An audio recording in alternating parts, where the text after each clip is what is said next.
నమస్కారం. నా పేరు టి ఆకాంక్ష. నేను ఫస్ట్ ఇయర్ హెచ్ఈసి గ్రూప్ చదువుతున్నాను.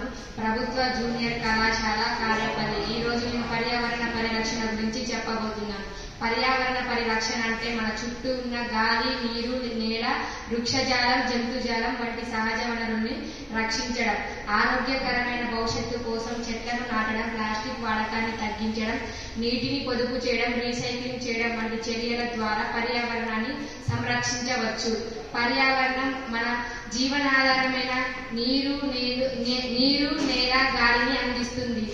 వీటిని రక్షించుకోవడం మన మనుగడకు అత్యంత అవసరం. భవిష్యత్ తరాలలో పరిశుభ్రమైన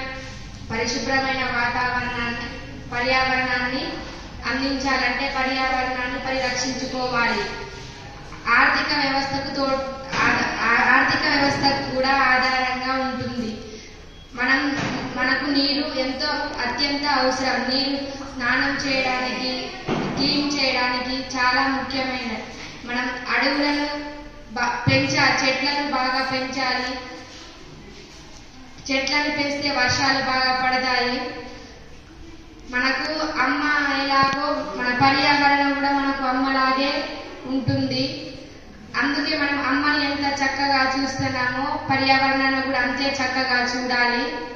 ఈ అవకాశం ఇచ్చిన ఐకాన్ వాళ్లకు నా ధన్యవాదాలు.